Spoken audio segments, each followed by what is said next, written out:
Hi and welcome, Lisa here with a product reveal for the Whimsy Stamps Monster Close-Ups Stamp Set.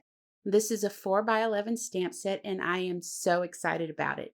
I'm going to give you some details, but first let's start laying the stamps out. I want you to see how big these are.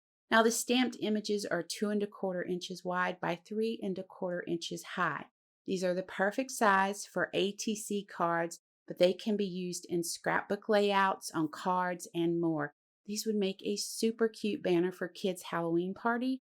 Along with the 4 iconic monsters, you get 5 sentiments in this set. So here are a few samples for you. My first sample is Frank, of course, on a gatefold card created using the vintage Halloween paper pack and the sentiment from the stamp set. Super simple.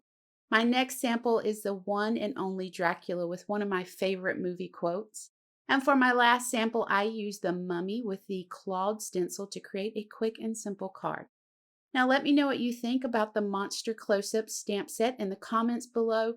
For more information on the products in this video, you can head over to the Whimsy Stamps website by clicking the link in the description box directly below. Please be sure to join us in the Whimsy Stamps and Inspiration Facebook group. We would love to have you follow us on Instagram and Pinterest, where you'll find more inspiration. Until next time, please take care.